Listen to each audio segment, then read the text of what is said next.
Hello everybody and welcome on this November the 18th of 2013. It's the final Monday and the final race of the 2013 Real Sim Racing broadcast season, live tonight on LSRTV. Alongside Harrison Wylett's up in the booth with me, Dakota Erman, going to be joining us down on pit road. My name is Evan Poselko. Thank you for tuning in tonight. We're going to crown a champion, but not before race number 36 and race chase number 10 tonight here at the Homestead Miami Speedway. An amazing season, and it all comes down to this. But first, we're going to look at our results from last week's race at the Phoenix International Raceway. It was none other than the man at the top of your point standings right now, Chad Cole, taking home his second straight victory.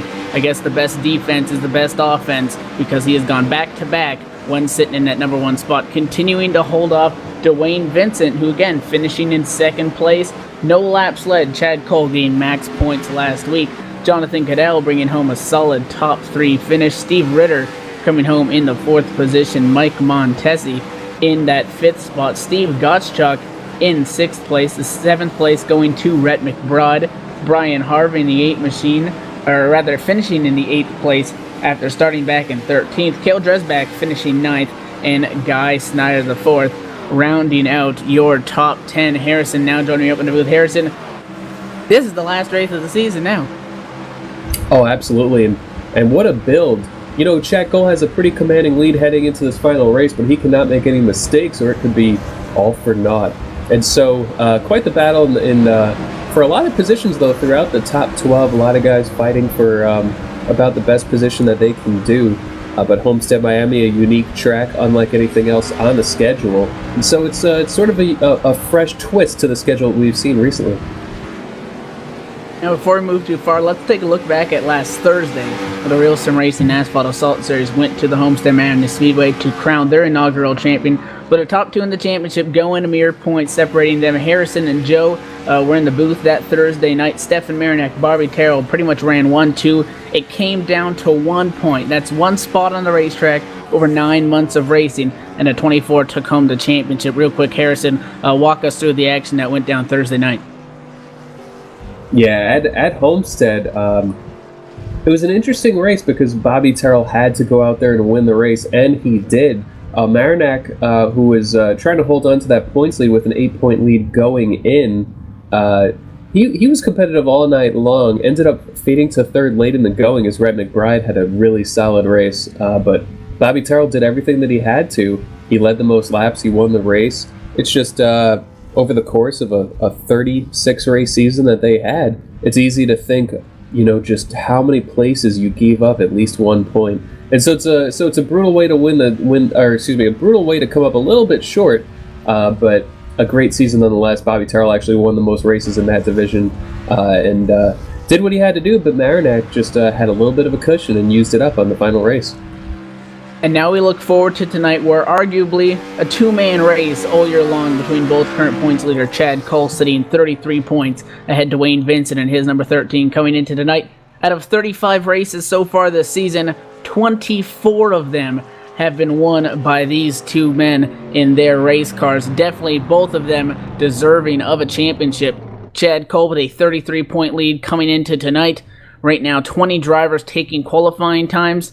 Last week, when we had 29 drivers on the racetrack, the differential between first place and last place was 33. So unless we see a lot more drivers hit the grid here, it could be locked up for Chad Cole in that 8. Yeah, certainly. We'll have to see how it shakes out. Of course, with a few extra points with winning, we'll just have to check the lineup to ensure that see where Chad Cole has to finish to secure the championship. But Dwayne Vincent certainly has his work cut out for him, which is a tough deal because of how dominant he was over stretches of this season. If you look at these stats between Chad Cole and Dwayne Vincent, very similar in most categories. However, Dwayne 2 more wins than Chad and 10 more poles. And for Dwayne, I think it's sort of unraveled. He had a couple of bad races during the chase, and certainly it put him behind. Chad Cole also had, I know he got wrecked out at Dover by another car in the top 5, and so that hurt him a little bit. But I think over the course of this chase, it's been the seesaw has gone to Chad's side more often than not, and so he finds himself in a really good position here.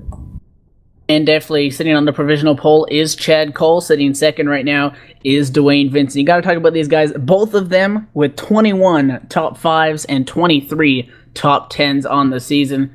Just amazing consistency that we've seen from these guys. Dwayne Vincent knows he's got a very slim shot at this championship, and I just think that's going to make that 13 drive even harder to try to get the victory lane and pick up win number 14 on the season. Real quick before we get ready for opening ceremonies, pit road reporter for tonight's race, Dakota Ehrman. Dakota, you got a copy down there? I sure do, buddy. Welcome back here on LSRTV. It's time for the Real Sim Racing season finale. We're going to crown a champ, and you're going to be down there on the pit lane calling all the action for us down there. What are you expecting for tonight?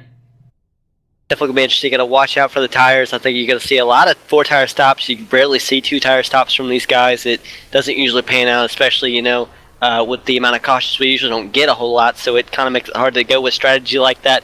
It's definitely going to be interesting tonight, though, just to watch, see what happens. I expect pretty much not many cautions, a lot of green flag runs. Should be interesting. You could see fuel mileage coming to this maybe at the end, but I can't wait to see how this plays out with the championship in the end here. And definitely another guy you got to keep an eye on, the 4 of CJ LeVere, right now sitting third in the points, still without a win. Shocking, considering he has 11 top 5s on the season. Lots of these guys who don't have a win yet, they're going to be driving real hard to try to pick up that win and close off the season on a high note. Let's run through the entire top 12 of the chase standings right now. Obviously, Chad Cole up top with 2,387 points. Second place is Dwayne Vincent, 33 back. CJ LeVere in third, 56 back. 68 back is Guy Snyder the fourth. Jose Gonzalez in 85 back rather, in the fifth spot. And then Ronnie Potts in sixth, 95 points back as well. Yeah, Rich Chad is in seventh, is only 1 point behind Ronnie Potts, so that's a battle to look out for tonight. And those guys are 10 and 11 points behind Jose Gonzalez in fifth. And so fifth place still up in the air. Rich Chad, as I just pointed out, seventh. Steve Ritter is in eighth. Going to be tough for him to get to seventh, but he's going to have to hold off Mike King, who's 17 behind him in ninth. Justin Wilson, 2 wins on the year, including 1 in the chase, and he currently sits 10th in points, just hasn't had the recent races to help him with a shot at the championship. Mark Bratcher up to 11th in points after last week. John Abbott currently sits 12th. 35 races down and 1 to go, and we'll crown our champion after 110 laps and 165 miles at the Homestead Miami Speedway. We're going to go down for the final time trackside with the Cactus Cuties and our national anthem. Oh, say, can you see by the dawn's early light what so proudly we hailed at the twilight's last gleaming, whose broad stripes and bright stars through the perilous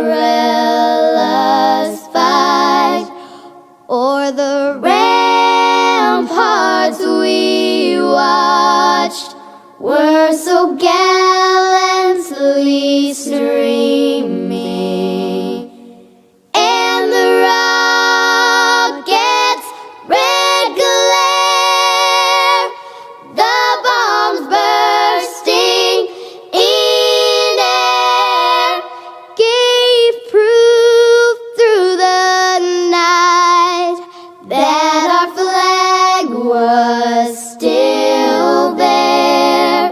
Oh, say, does that star-spangled banner yet wave o'er the land of the free and the home of the brave?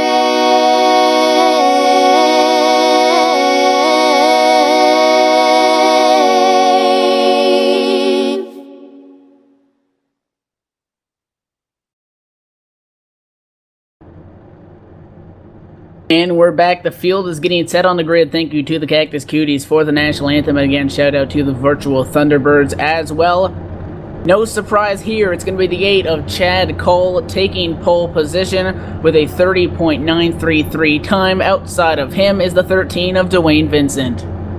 Qualified from the third position is the 91 of Steve Gottschalk. Nice run for him. CJ LeVere, looking for his first one on the year, is starting fourth. Evan Linden in the 48 machine going to hit to the grid position number 5 and 6th place, belonging to the 27 of Guy Snyder. Dave Alonso will roll off 7th in the 33. Alongside of him, Mark Bratcher in the 38. How about Brennan Mercer in the 29 machine? Solid qualifying effort, hitting the grid at 9th place, and Doug Roth in that 43 running at the top 10. William Kempf in the number 17 will roll off 11th. Outside of him will be the number 10 of John Abbott.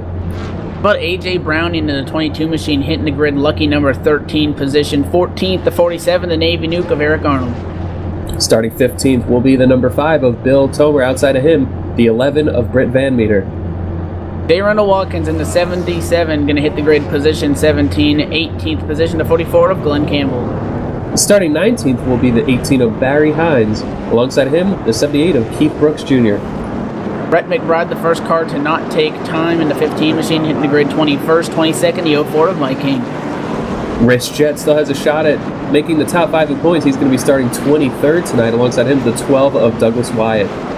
25th spot is Ed Williams Jr. 26th, John Wilco and Mike Montesi in the 20 machine, starting 27th. That's going to round out our field. To put that in perspective, last week we had 29 cars do the race. Chad Cole got max points, taking home the win, and the separation between him and 29th was 33 points. The same distance that he has on Dwayne Vincent, and there are only 27 cars on the grid. So unofficially, Chad Cole locking this thing up in at number 8 machine. We're doubled up and working through turns number 3 and 4, getting ready to kick this finale off the right way as the top 2 in the championship and the top 2 that have been up there all season long, again, are going to be on that front row as we come to take the green flag. Field working through 3 and 4 at this 1.5 mile racetrack. A bright sunny day in Homestead, Miami, and the Ford First Racing Mixed pace cars down on the pit lane. Chad Cole is going to dictate the start. The green flag flies, he is off, and we're racing at Homestead.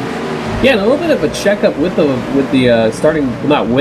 not starting with the 4 car, but a little bit of problems on the outside lane there as CJ LeVere had a little trouble getting going. I think these drivers avoided any damage, but Dwayne Vincent able to tuck into the 2nd position. And noteworthy about Dwayne, we usually see him driving a Ford Fusion. This week, he's brought out the Chevy SS, seeing we have a caution already on the track.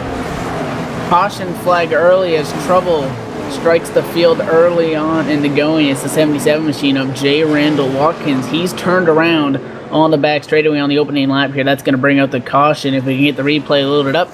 Lap 1 coming into turn number 2.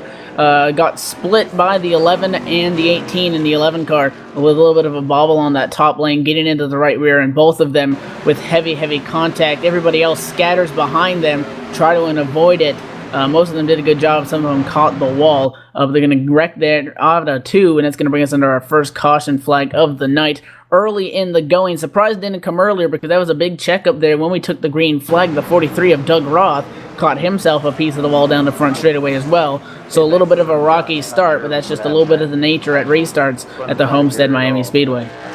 Yeah, that wreck right there, the 77 of Randall Watkins was taking it easy, coming through turn number 2, and he's pretty much split. And then what happened was the 11 just got loose above him. There was going to be room, but coming out of turn 2, there are two very noticeable bumps there. You hit them the wrong way. Sometimes it just feels like luck of the draw. It could literally lift your right front tire off the ground, send you into the outside wall, or the car just unloads when it comes over that gets loose, and you come down into whoever's below you if you don't catch it quick enough. So that's going to be a spot to watch all night long.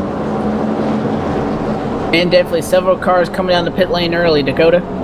Yeah, watching a lot of cars from the back, but 77 was the first car down on pit road earlier after receiving that, they're going for that spin. He's going to be down on pit road receiving repair from damage, but Douglas White, he came down pit road. He is just 4 tires out and away. He was 18th across the finish line there, giving up quite a few spots. I do believe you see other cars coming down like Glenn Campbell in the 44. Rich Jett, the number 36 machine, he was scored 23rd across the line. All these guys coming down, they just want to get the 4 tires. You got to be really careful here on the restarts. It's really easy to spin the tires, and I think that's what a lot of guys figured out right there, coming down and maybe tightening the car up. I don't know exactly what all they could be doing right now, but you got to kind of wonder, as it is only lap 3. We only completed not even maybe half a lap before the caution came out. And also, I talked to Chad Cole just moments before the race actually started. Tell you what, guys, he's looking really good for the championship here, but he's not going out easy. He wants to go out with a bang. He wants to win the race. That's his goal here. He wants to beat Dwayne Vincent one more time with his new team of Fearless Racing. So the 8 car is looking to dominate tonight if he possibly can. He's definitely on the right track because he's sitting P1. Also, a good point that Harrison mentioned, Dwayne Vincent sporting a Chevrolet for tonight's race. Normally we see him in his number 13 Havoline Ford Fusion. So we'll change it up here for the championship race with a Monster Energy paint scheme up there on the front row. Lights are off on the Ford First Racing Mustang pace car. We're going to look to go back green when we come around to take lap number 5 after early trouble at the Homestead Miami Speedway. Let's take a look at this racetrack really quickly. Homestead Miami Speedway, located in Homestead, Florida, with a capacity crowd of 65,000 people, owned and operated by the International Speedway Corporation, broke ground in August of 1993 and opened 2 years later in 95 for a construction cost of $70 million. The track itself, a 1.5 mile, no, not a tri-oval, a straight up oval here with progressive banking at 18 to 20 degrees in the corner and a mere 3 degrees on the straightaway. Harrison, you touched on it in the pre-race show. Very unique track, unlike any other we go to the season. Yeah, and it basically went through a period of 3 different variations. When it was built, it was very similar to Indianapolis Motor Speedway, but smaller. Then they made it just basically a 2-turn racetrack, more like the typical NASCAR oval like you see here, but it was flat. And then in 2003, they redid the track for 2004, giving it progressive banking, one of the first on the NASCAR circuit to have it. And so a lot of great racing here as the pace car is in. Chad Cole in control, goes pretty much with the green flag. A little bit of an off start for the 4 of LeVere. However, no checkups there. We're all good going through the field. Dwayne Vincent able to tuck back into second place with that 13. They're side by side for 4th with the 27 of Snyder trying to get by LeVere. DJ LeVere is going to give him that spot on the high side and pull back in line. So move Guy Snyder to the 4th now up into that number 4 position. It's really interesting to see how that restart really delays and lags back on that grid with so many cars just at the back of the pack. You just don't get that run as everybody else. Side by side now is the 29 of Brendan Mercer and the 48. We're looking to go 3 wide maybe off turn number 4. He's going to back off a bit for now for the 48 of Kevin Linden, trying to battle with Mercer as Mercer's going to get around him, it looks like, going into 1. And now the 17 of William Kemp wants to get a piece of it as well. Yeah, William Kemp had a nice run last week.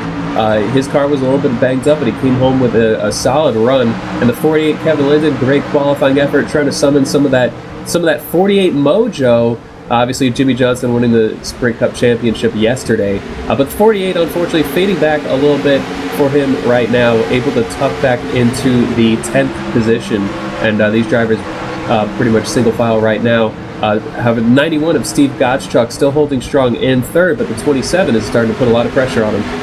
We're side by side back in the pack with the 18 machine of Barry Hines working his way around John Abbott. John Abbott on the top, the 47 of Eric Arnold in that middle lane. The 12 car also Douglas Wyatt taking a look as well as they continue to battle all around these positions right now. The 10 of Abbott all the way up to that outside wall. Going to let these guys race it out below him. He's going to pull in line, trying to get in behind that 12 machine over his company, because now the 04 of Mike King sticking his nose in there going into turn number 1, as now Arnold's going to try to get around, and he does pass that 18 of Barry Hines. At least he has the advantage and will clear him coming off too. Yeah, and Eric Arnold now the 18 of Barry Hines looking for the crossover around him. But Arnold, we've seen him put together some great runs on the bigger racetracks. I believe it was Atlanta that he finished 2nd, although my memory might be off.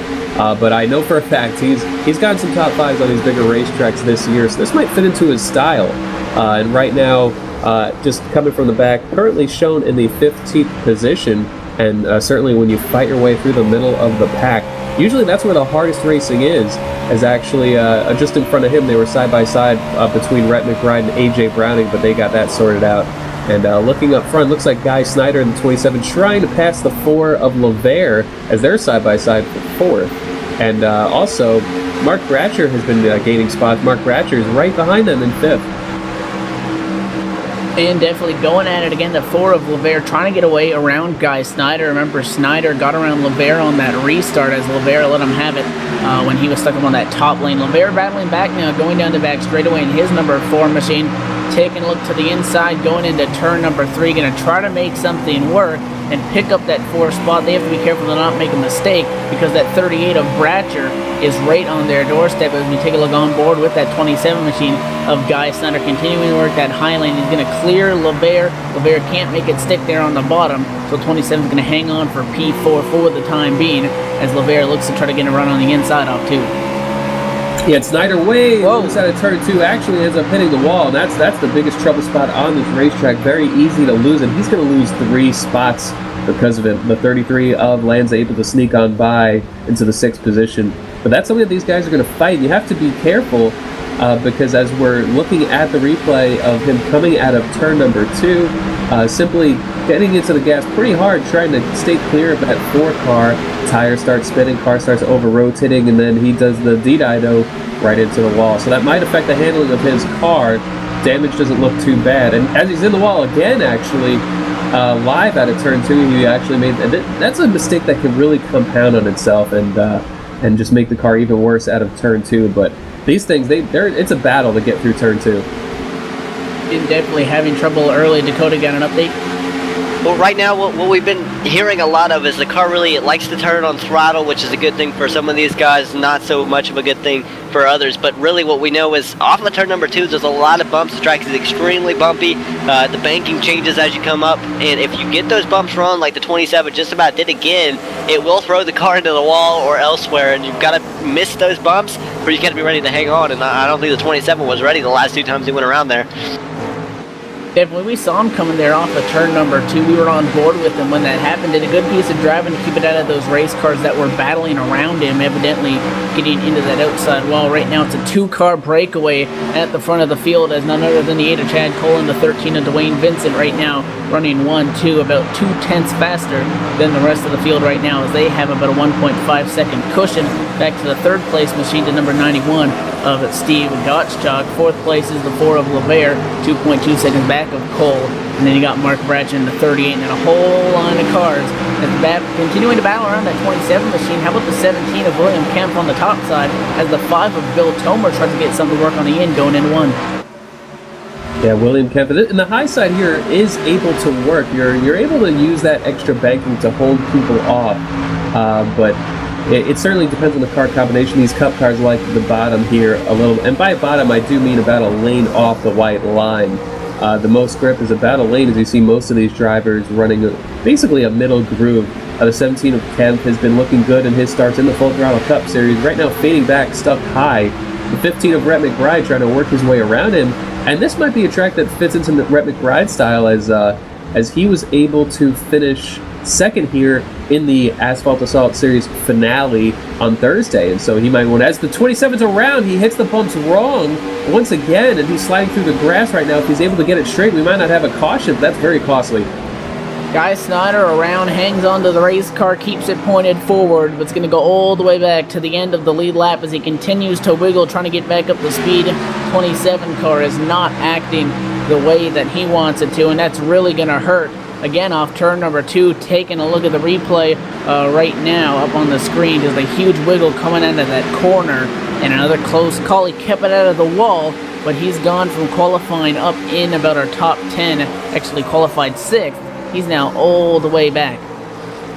Yeah, and actually that's one of the things mentioned in the pre-race. One of the problems with those bumps is it literally takes your right front tire off the ground. He was a little bit loose on exit, as you saw, and as he got to that bump, his right front tire was so into the racetrack, it actually popped it back out. And when that happens, the car just sets on the left rear tire and sends you just pointed straight for the outside wall. And if you hit that wall, it really messes up your car. So he did a good job of reacting to that. Unfortunately, in order to keep it off the wall, he had to overcorrect, bring it down into the grass, able to keep the car with no damage aside from just a couple of earlier impacts and keep this green flag out. Unfortunately, a lot of lost track position, but he's just hoping for a caution at some point.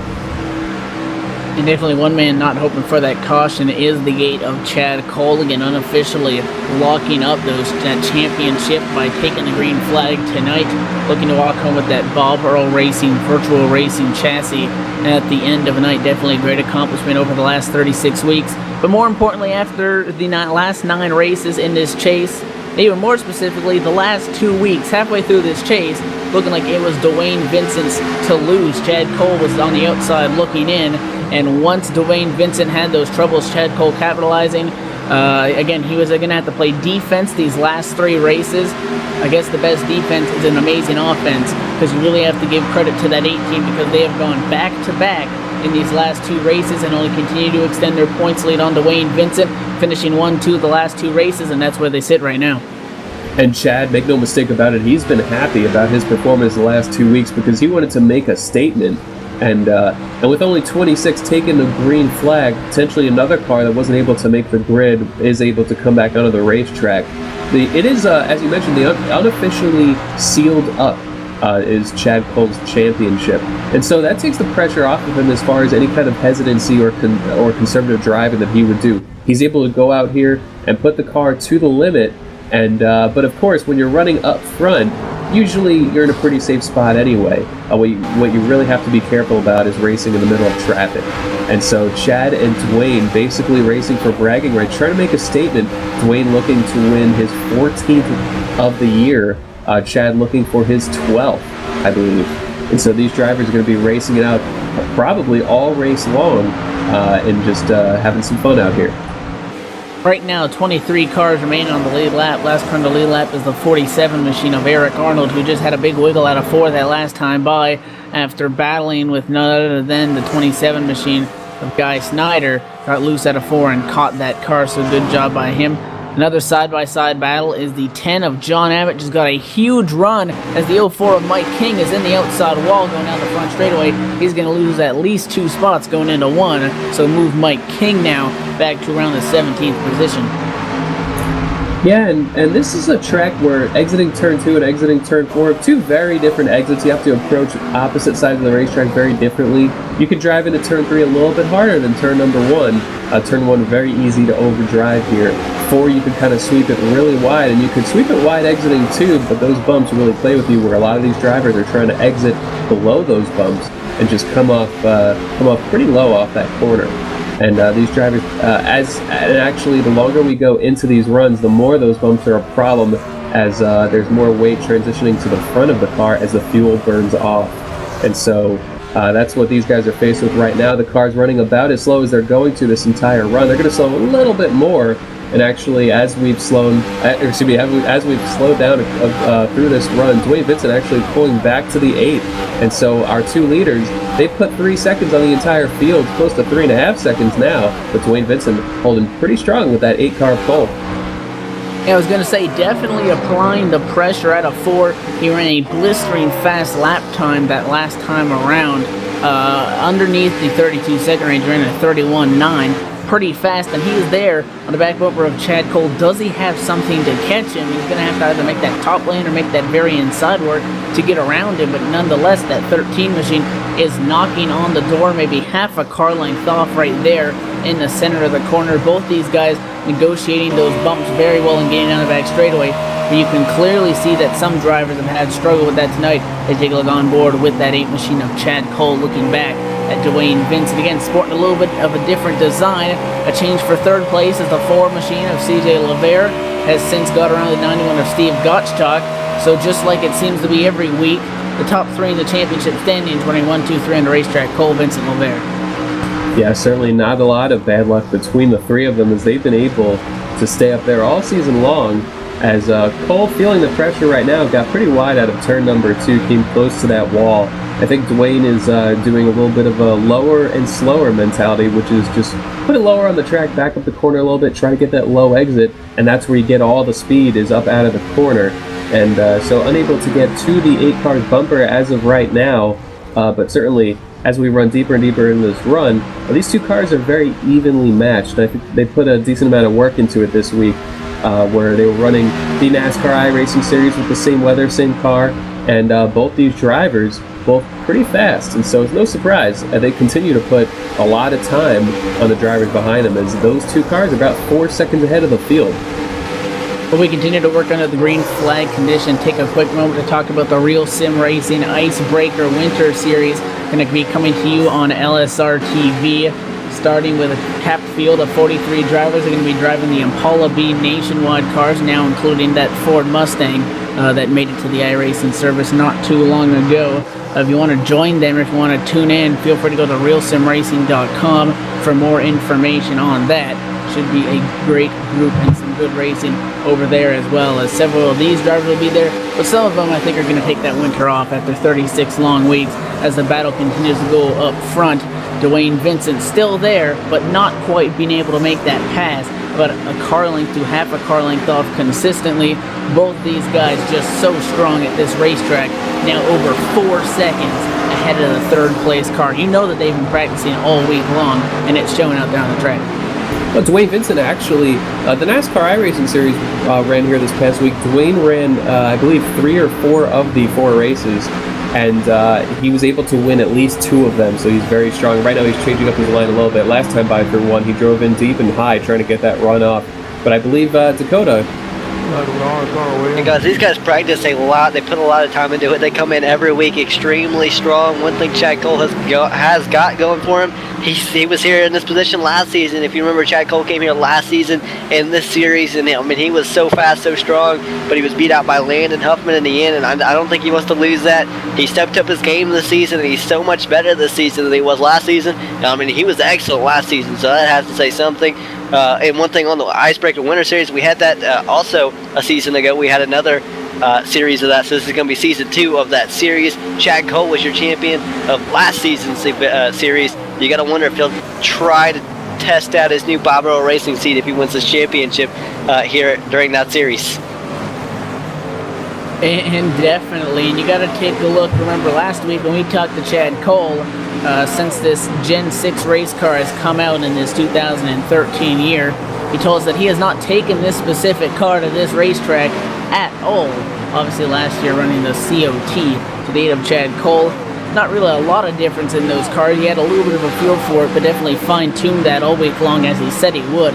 And it's showing because he is on the ragged edge, continuing to knock off solid laps. Just to put it into perspective, Chad Cole, Dwayne Vincent running 32 ones and 32 zeros over the front of the field. Everybody on back, 32 twos, 32 fours, and slower. So again, the 8 and the 13, just the class of the field. Again, this is race number 36. Out of the 35 races that we have done so far this season, these guys have 24 of those wins, and both of them with 21 top 5s. As 8 of Chad Cole actually gets loose off too, and Vince is going to go around him. Yeah, I think he overdrove turn 1 just a little bit, and he got caught about the 3rd lane on the track, and it looked like it was workable, but then he just had that twitch when he was trying to apply the throttle. And so Dwayne Vincent able to get the lead. This is going to be the first lap he has led all race long, I believe, as we look at the replay of that lead change coming out of turn number 2. And I was just going to say, the 32 O's that you mentioned that these guys are running consistently, that is very hard to do here. I was taking some laps here myself, and as you run deeper into the run, it's very easy to either push the front tires or the rear tires a little bit too far, and very easy to lose the rhythm because of it. But these drivers, especially these top 2, driving put about 5 seconds on the rest of the field at this point, just keeps increasing that lead. Now Dwayne's going to feel his car out in front of the field, and obviously he's only got pressure from the 8. However, anytime you are running in front of a competitor rather than behind him, it usually changes the handling aspects of your car. Sometimes it even makes you a little bit tight, but usually you get a little arrow loose because of it, and you start fighting that right rear tire more than you were before. And so Dwayne, though, looking like he's doing a good job of adapting to any differences that he feels in his car. And definitely one other car that's starting to work his way forward in this field is the number 10 Ford of John Abbott, taking to the grid at the green flag 12th, right now running 13th, so you might say he's dropping back. He took it real easy there on those restarts, tried to stay out of trouble, lost several spots, but he's been working his way past, passing Glenn Campbell, Doug Roth, and now on the back bumper and on the inside of the 22 of A.J. Browning going into turn number 1. That 10 is definitely picking up the pace here and likes that car on old tires, as he is going to now return to that 12th spot and continue to look for more of the next car. The thing he's going to set his sights on is that 5 machine of Bill Tomer not too far in front of him. Yeah, John Abbott running competitive times. He was actually 25th fastest in practice. He only took a few laps, had a huge pickup in qualifying to qualify 12th. He was about 2.5, 3 tenths. As looking at one of the drivers moving through the field is the 15 car, I believe, as Rhett McBride has driven all the way from 21st to 6th. I was actually looking at the wrong chart for a moment, got a little confused. But Rhett McBride finished second in that asphalt assault race mentioned earlier, and he really was fast in that race. He had a legitimate shot for that win. He mentioned in the post race, he's a little disappointed that he couldn't grab the win, but he wanted to take it easy around the championship contenders. He didn't want to affect that race whatsoever. Now this race here, the championship, is just about all locked up. It's all but official, and so Rhett has the ability to be more aggressive here tonight. Right now, a lot of lost seconds on the track as he's tried to come through the field, but if we get a caution, it'll even it away. Rhett McBride does not have that win that he has been looking for so much this season, entering tonight 15th in the championship standings, so not making it to the chase in his number 15 machine. Started this race 21st, the first car to not take a time. He touched on it running 6th and running down CJ LeVere, as LeVere arguably starts to drop off, as now David Lanza and Steve Gottschalk have gotten around him.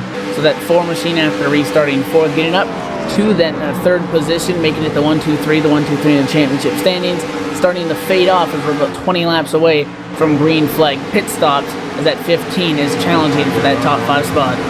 It is just really, really hard to be consistent on older tires.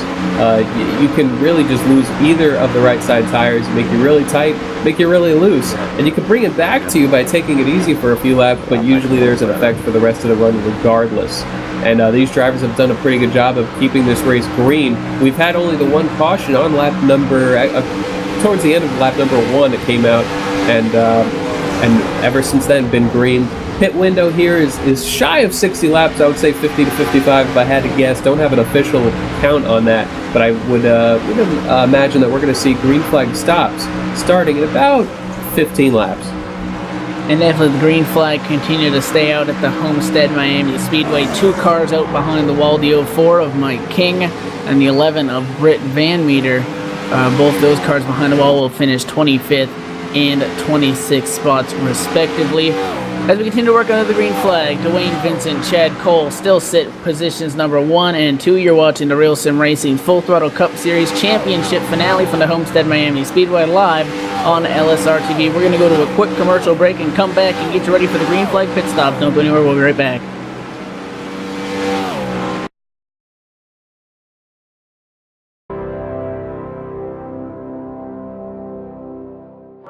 It's time for those most famous words in motorsports.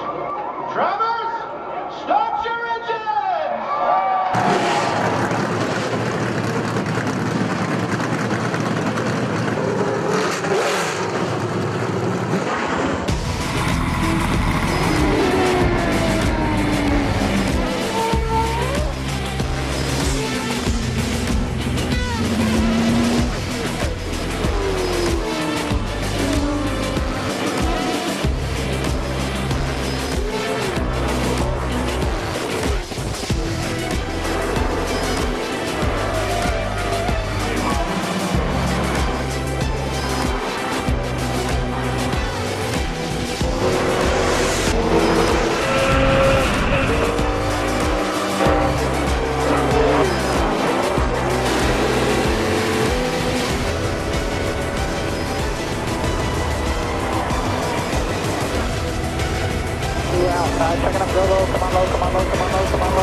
Michael Conti comes up at a corner number 4, and the checkered flag, he wins his first NASCAR iRacing.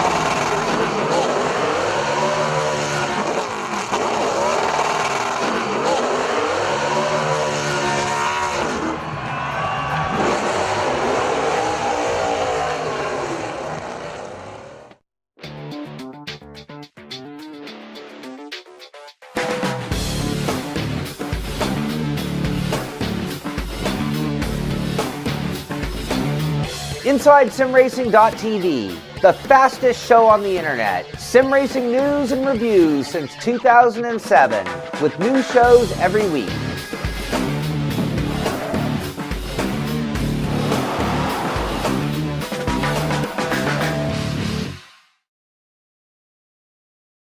Taking a look at his trouble striking to 10 of John Abbott, getting those bumps at a turn number 2, but hanging on to it is now currently sitting P15 after we saw him try to work his way through the field. The green flag still out again. We're at the Homestead Miami Speedway for LSRTV's live coverage of the championship race with the 2013 Real Sim Racing Full Throttle Cup Series presented by BobRoRacing.com. At the end of the night, Chad Cole going to walk away with that VRC Mark II virtual racing cockpit, but most importantly, your champion alongside Harrison White. Let's up in the booth, Dakota Ehrman down on pit road. My name is Evan Pasoko. Thank you for staying tuned in. After one caution, hitting us on lap 1 at a turn 2. It's been clean and green all the way through, and we're coming up close on those green flag pit stops. Yeah, and a couple of close calls. The 27 of Snyder and the 10 of Abbott both having trouble at a turn 2 where the bump pretty much collapses the left front, picks up that right front tire, sends you headed to the outside wall. So luckily I'm able to avoid a caution, but green flag pit stops will be starting within 10 laps, I would say. And this is a pit road and pretty difficult as you have to use the access road on entry and exit. And so obviously exiting pit road, not a huge deal, but coming down onto pit road entry, you're trying to get all that you can as we have smoke on the racetrack. Looks like an engine failure by the, there's a car slowing the access road. I don't think it's going to bring out a caution. That's a 78 of Keith Brooks Jr. smoking. Going to bring that to the attention of his crew. Probably going to have to take that behind the wall. Not sure if it was actually by virtue of contact with the inside wall. The same thing that we've been seeing. He caught the bump out of turn number 2 while getting loose, sent him into the outside wall, which sent him careening back into the inside wall. He's taken it behind the wall, parked his car, and that's a tough break for the 78. But once again, the track cleared him into the grass, and we were able to stay green. Yeah, definitely hard contact with that inside wall. We're going to get the replay up there to take a look. Not quite as fortunate as some of the other drivers were when that happened because he got heavy contact with that inside wall. No way he could keep it up because all that grass on the back straightaway, you really have no control over your race car. Meanwhile, up front, Dwayne Vincent still leading after Chad Cole bobbled at a 2. He is still sitting second place. Side by side now with the 33 of David Lanza as both the 15 of Rhett McBride and the 91 of Steve Gottschalk go around him. So David Lanza going to go from P3 all the way back to P5. Yeah, Lanza fading a little bit. Gottschalk qualified 3rd, still running 4th. This has been a great run for the 91 car. And meanwhile, the 15 of Rhett McBride, who qualified 21st, did not set a time in qualifying, is driven all the way up to the 3rd position. Obviously lost some time on these leaders driving through traffic, getting held up and whatnot. But, you know, should we get a caution? It'd be interesting to see if the 15 of Rhett McBride is able to keep up with the leaders, if he's able to start with them. He was really impressive in the nationwide race on Thursday, Asphalt Assault, and he's been really impressive tonight. And so it'll be something to see that 15 car have a shot at getting into victory lane. And definitely cars starting to head down the pit lane. The 22 machine is going to come down to kick off green flag pit stops. That's AJ Browning, Dakota. AJ Browning coming down to the attention of his crew on pit road. Just a quick report on the 78. Said he felt a vibration, got it really tight, and then he just could not hang on and ended up getting the wall. As you saw, in the end result was a lot of smoke pouring out the engine, but it's going to be a 4-tire stop for the 22, filling it full of fuel. He's going to be able to make it to the end. It's going to be extremely close. I don't think he can do it. He's going to have to save at least 3 laps from here, and that's not counting the pace laps we had earlier, as the 22 now leaves his stall and is out and away. So there you go, the start of green flag pit stop starting to hit us. So all eyes are going to be on those race leaders, Dwayne Vincent and Chad Cole. We know that short pitting, not really the safest thing to do when we see how these caution flags fly. Oh, and the 13 of Vincent just gets spun by a car coming off the access lane. The 22. Wow. The 22 of Browning caught the grass, and it sent him careening into our race leader. When you get the grass, it's hard to get off of it. And unless something else happened, you know, obviously sometimes we have issues with game, but I think AJ Browning just was on the throttle too much, got tight on the access road, hit the grass, and it sent him right onto the track. Wow. Chad Cole also involved both of our championship leaders, and that's unbelievable. Speechless here. A strange turn of events. The 22 of Browning coming up the racetrack, spinning race leader Dwayne Vincent, collecting championship leader Chad Cole. 22 going up and over, and Chad Cole with serious engine damage after running up front. Dwayne Vincent, after running up front, has some rear end damage to his machine. I didn't see that one coming.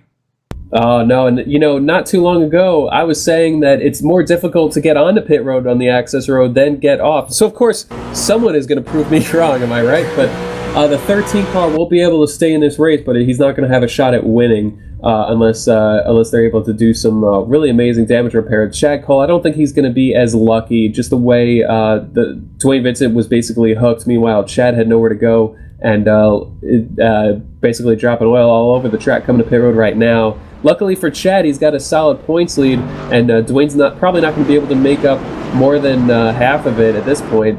But his championship is pretty safe. Not the way he wanted to see this race end. Both these drivers wanted to race it out, really have some fun, as points not so much on the line right now with only 26 cars starting in this field. But now, Rhett McBride, we were talking about his run through the field. This might put him into the lead if he's able to win the race off of pit road. And definitely, Dakota, you're down there on pit road. What's the talk in the 8 pit and then the 13 also after that incident? Well, the 13 Tosh just knocked out. He will be staying down trying to get some damage fixed, I do believe. As they only took 2 tires on the 13. Actually going to be a 4-tire call last second, but he is going to take tires and then try to get as much damage fixed as he can. Try to maybe stay on the lead lap here, not quite sure. The 8 car got the worst end of that. That was kind of quite clear, but I think the 13 just got clipped a little bit, and they saw that too. They're going to try to get the car fixed, make up as many spots as they can. They know the day isn't completely over, but they are not very happy with AJ Browning right now. Nobody wants to be that guy that interferes with the championship. Thankfully, Chad Cole securing it before we come into tonight. But Harrison, that comes back to the subject then. Unlike most sports where it's a 1v1 battle throughout that playoff, there's so many different factors. And if we saw something like this happen last week, it really shows you that if you're picture perfect, it only gives you a shot, because those guys were the class of the field, and a freak accident manages to take them both out, and the possibilities of a car even coming up and hitting one of them, let alone 2 of them, is just, it's very, very strange incident. Not the way that they wanted to finish out their season, as the 8 stays in his pit stall. That was, again, a very, very strange turn of events. I've never seen like anything that in my life. Oh, absolutely. That's a rare thing to happen. And as you said, so many variables, you're never truly safe. Racing is just so incredibly unpredictable in nature that you just never know what's going to happen. Dwayne Vincent, not too much required damage to where he won't be able to stay on the lead lap. However, obviously that car so crabbed, it's basically crab walking around the track that he's not going to be able to go too fast with it, where he will find himself a couple laps down unless he's able to get all that damage fixed. And so Dwayne would need a couple of cautions to get his car back in a competitive form, and just how competitive would it be after repairing all that damage? Hard to say, but definitely things are a lot worse for Chad Cole, as actually it looks like Chad's going to be able to get his car back out onto the track. Not too much damage to repair, maybe a couple of loose oil lines or something causing that smoke, and they'll be able, they actually already took the hood off of that race car, and but look, he already lost 1 lap sitting on pit road, probably going to lose a couple more. He just wants to keep that car on the track, even if he has to ride around, because he'll still blow the rest of that engine up doing some burnouts here at the end of the night, again locking up that championship. Dwayne Vincent, again, if he couldn't get the championship, would love to walk away with 14 wins, entering tonight with 13 wins, and neither of these guys are going to have a shot at victory lane, which points the eyes on that 15 of Rhett McBride right now sitting P1. You talked about it, started 21st, worked his way up through the field. He is now your leader, and he's going to be on the front row with the 91 of Steve Gottschalk. They're going to be 1-2 as the lights are off on a pace car. We're doubled up, working through number 1 and 2. So we're going to look to go to the green flag to take lap number 60, as we are past that halfway point in this race already. Again, the green flag run makes this race fly on by. So we're on the downhill slope of things, and the season only has a couple miles to go. Yeah, certainly. When we restart this race, it will be 51 to go. And Rhett McBride, certainly his perspective has changed a little bit, because as he's driven up front, it's very different, that mindset that you get into when you're the leader versus when you're third, a ways back, doing all you can, trying to chase down everyone in front of you, as he had passed 18 cars coming through the field. And Steve Gottschalk, who had that great qualifying run, has been great all race. And he was running third for quite a while. I believe the worst that he faded to was 4th or 5th in a field of 26. And so that Lenny Pond scheme will be restarting second outside of Rhett McBride. CJ LeVere, though, also looking for his first win. Rhett is just waiting on the green flag right now, and he goes. He's going to have about a 5-car length advantage heading into turn number 1. The 99, though, racing the 4 for second place. And definitely CJ LeVere on the inside of the 91 machine of Gottschalk on the top lane. He's going to get that spot. So move CJ LeVere again third in the championship standings, still searching for his elusive first victory on the season, working his way up into the second position. Everybody trying to sort themselves out. Single file all the way back until the 62 machine. That is John Wilco working on the inside of the 17 of William Kemp. 2 by 2 rows deep here. The 18 looks to make it 3 wide coming off forward. He's going to hang out for now. Yeah, and looking at as a lot of these guys sorted out, Brendan Mercer currently in 8th. I want to give a call to the 36 of Rich Jett. Now, he's also a driver, did not qualify, started 23rd, drove all the way up to 8th, I believe, before that caution came out. And after that caution, he finds himself running in 5th, already past another car. And so Rich has a shot at finishing 5th in points. Jose Gonzalez not actually here tonight. And neither is, I believe, the other car that he is very close in the points with. My memory fails me right now, but Rich Jett looking to get 5th in points after a very consistent year. He ran top 5 in points most of this year, fell out of the top 5 with a couple of unlucky results in the last few races. But right now, running in 5th here, trying to solidify himself with a great points finish. Unlike our previous restarts, everybody is single filing themselves out a lot more quickly. This time by is only about, I want to say, 18 cars remain on the lap at this point. Drivers a lap down include Arnold, Vincent, Cole, Watkins, Browning, Keith Brooks Jr., Mike King, and Britt Van Meter, to name all. That is the back half of the field right now. Side-by-side battle is going to go on for the 8th spot. The 5 of Bill Tomer going to go to the inside off a 2 down the back straightaway as the 29 of Brendan Mercer trying to protect on that top. Just can't get it done. He's going to eagle and wave him on by. So the 5 machine of Bill Tomer now going to move up into the 8th position as that 10 of John Abbott right in the wings. Slides a little bit high off of turn number 4. Abbott again starting with a pretty decent starting position. Drop back to the field. We saw him drive his way up, but had trouble coming off of turn 2. Gonna look to try to work his way back up that ladder. Yeah, John Abbott. His car certainly, as he catches the bump coming out of turn number 2, almost sends him into the outside wall, able to catch it before. But his car, a little bit beat up. Almost looks like it might have come out of a fairly clean Martinsville race. Just some left side damage and some left rear damage. But his steering wheel probably doesn't feel as great as it did at the beginning of this race. It's almost certain that his car not handling the way he wants it to. However, it's not too bad. It's competitive. And so he escaped for that turn 2 escapade fairly unscathed, though, as he gets really loose out of turn number 2 right there. Yeah, definitely. It's pretty clear that turn 2 is going to be Calamity Corner for tonight's race, and it has been so far to this point. Battle going on behind Guy Snyder in 14th. The 17 of William Kemp is on his back bumper, trying to challenge for that. The 18 of Barry Hines trying to make an aggressive move to capitalize on that. Lost a lot of time coming off of turn number 4, but they are all kind of stacking up behind this 65 of Ed Williams Jr., who is sitting 13th. And that 27 of Snyder's looking to get around the 65 off of 2. Looks to the top, gets real loose and hangs on. Wow. Turn 2 has just been brutal on that 27 car. It really is just amazing how that bump can reach out and grab you. Very hard to figure out how to avoid it. Guy had trouble earlier in the race where he faded back to 23rd. Didn't catch that caution for a very long time. Driven back up to 14th. His car also some damages. Actually, the battle in front of them with the 10, the 29 of Mercer, and the 5 of Tomer, they were almost looking to go 3 wide. Abbott thinks better of it, tucks in behind. Mercer still side by side with Tomer, the 29 and the 5 side by side entering turn number 3.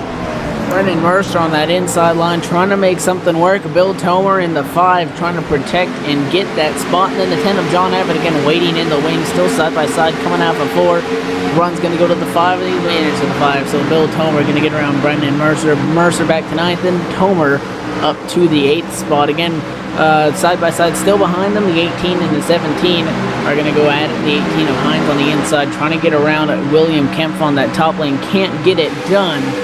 And that just shows you how close it is really when you're running bumper to bumper in traffic. You overdrive a corner and they're just going to keep on coming by you, but this side-by-side battle continues. The 18 thinks of coming up, could not quite clear that 17 on the inside lane, and actually Kemp's going to have the advantage that time by the start-finish line as they go side-by-side again into one.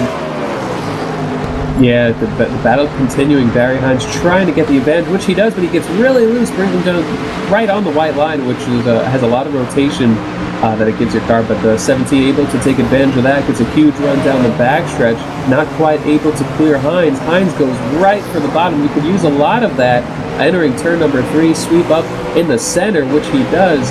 But this battle just continues with that progressive banking, able to really use it to your advantage on corner exit to get that momentum on the straightaway. Kemp so desperately trying to get back in front of the 18 of Hines, just not able to fully clear him. But I think this exit right here, it looks like it's going to be a good exit. Then the 17 quite a bobble. The 18 bobbles though, gets sent almost into the grass, able to catch it pretty quickly though, and so the 17 of Kemp able to get that spot. Definitely, we saw Barry Hines a couple times there try to drive that down on the inside. He pushed up in the middle of the corner exit, just could not quite get that slide job on the 17, could not quite clear him, and evidently William Kemp is going to prevail, and that's why he's currently sitting in that 15 spot, and he's going to hang on to that as, for the time being rather, as 17 cars remain on the lead lap. Everybody's still pretty close up at the front of the field. Going to go back down to pit road. Dakota Ehrman's been running around talking to some of the crew chiefs, talking fuel strategy. Dakota, are they good to the end? We do believe they are good. There are some crew chiefs not quite sure. It's all whether the gas will got the car packed full of fuel or not. They did have a caution around lap 55, 56. They had to make it to 56 and top off right there. And I do believe most most teams did, there. And so they should be good. They had that caution. I do believe they're going to be all right. And if not, they'll have to save a lap or two maybe at the most if it were to come down to a fuel game. I don't think it's going to be much of a problem here, guys. And definitely the 27 of Guy Snyder is down on the access lane through the grass. Trouble. Yeah, once again, that bump out of turn 2 bit him. He was a little bit loose, hit the bump, and it sent him straight into the infield, through the grass, into the inside wall again. And this has been a frustrating evening for that 27 car of Snyder's. He was able to get it back going. Obviously lost a lot of positions, and his car is heavily damaged, just unable to turn, entering turn 1. And he's going to need he's going to hope for a caution here to be able to have his damage repaired about as much as he can. But once again, turn 2 biting the 27 car like it's been a few others. And definitely Guy Snyder coming into tonight's race, 4th of the championship standings. The guy challenging him, Jose Gonzalez, is not here. And CJ Lavera, about 12 points in front of him, is running in front of him on the racetrack. So the 27 is trying to hang on and keep that 4th place in points. But he's in the outside wall again, this time through turns number 1 and 2. 27 car is not handling the way that he wants it to as he continues to struggle. We know he has a fast car, but he is just having such a hard time keeping that thing out of that outside wall there, coming off a 2. And we have seen so many drivers suffer from that issue all night long. We're going to go on board now with that 27 of Guy Snyder. Dakota, you got an update down from pit road. Yeah, 27, he's complaining something is broken in the car after he got the wall really hard. Toe seems knocked out or something is broken. It will not turn whatsoever is what Guy Snyder's saying over the radio. As you see, he pulls over for the 13, the very damaged 13. You see, almost makes contact with the 13, letting Dwayne Vincent go right on by. There's the 27 trying to follow, but I mean, he backs the corner way up from what Dwayne Vincent's running, and still it looks like he might push just a little bit. Gonna lose a lot of time. The 27 just struggling with the damage that he's received and something being broken in the car right now. And definitely thank you for that update, Snyder. Now 14 seconds behind race leader Rhett McBride. Rhett McBride starting to open up a little bit of a cushion over that second place car, the 4 of Lavere. It's been about 2 to 1/10 since we went back to green flag racing. Right now sitting with a 0.35 second advantage. This time by the stripe, the scoring is going to update 0.33, so just over 3/10 of an advantage for the 15 over CJ Lavere. We know that CJ Lavere desperately wants this win because, again, 3rd in points, yet to win. Another guy yet to win is that 15 of Rhett McBride, and they're going to battle for it at the end here. Yeah, and I think what Rhett wants to see is this race to go green the rest of the way. I think that 15 car, McBride, just probably feels the most comfortable on these really long runs. He gets into a rhythm. He really knows how to work his way around this racetrack. CJ Lovera also very fast. But I think what fits into CJ's style right now is early on after these restarts and a lot of short runs. He seems to be pretty aggressive. And the last run, he wasn't so great on older tires where he started losing a couple of spots. However, that's something where you can adjust your driving, try to avoid whatever from happening again, as the 91 and the 33 side-by-side, almost a little contact. Entering turn 3, Lanza able to make his way through, and Rich Jett in the 36 trying to follow him through. So that's Rich Jett up to position number 5, looking to get 5th in points, which basically, as long as nothing goes wrong, he will get up to 5th in points. Thankfully, that 27 of Steiner down the pit lane, getting that service to the race car. We heard Dakota as he was complaining on the radio. So he's going to eventually give in and going to go down and get that pit stop done and now work his way back out onto the racetrack. You mentioned on that tricky access lane. Another driver is going to move forward. John Abbott in that 10 machine again. I'll tell you, he's up to 7th place now as he gets around to 38 of Mark Bratcher. So as long as he can keep the wheels under that thing and keep it pointed forward and have no trouble at it too, he could have a shot depending on how fast he gets moving up there. He might want to see a caution. Now he's over 4 seconds back from the race leader. Yeah, and he's damaged from earlier. Excuse me, he's damaged from earlier, but that 10 car, not damaged too bad. If you're gonna have damage, you'd probably like it to be on the left side more than anything because it's not going to be in the air. And so Abbott is running really competitive times, able to make this comeback through the field as he's able to get most of what was damaged fixed. And so Abbott's looking good out here. Also, I'd like to give a call to the 48. Kevin Linden, he's a newcomer to the series, doing a solid job in that 48 Lowe's Home Improvement warehouse car, and he's doing good out there, running 6th. And he had a solid qualifying run, actually qualified 5th, trying to use a little bit of that 48 mojo, get himself a great finish here tonight. But looking up front, Rhett McBride continues to just stretch his lead on CJ Lovera. Meanwhile, 3rd place on back. Not able to run the pace, and they're fading back a little more. Actually, the battle's on for 3rd right now. Rich Jett looking for it. Lanza, actually, Lovera gets really loose out of 2 as well as Lanza, but Lovera really loose, able to save it. He kept it out of the grass. Have to check if he got into the wall at all. Looks like he was able to catch it quick enough, and he did not get the wall, but that turn 2 bump, really just the most notable part of this racetrack's difficulty.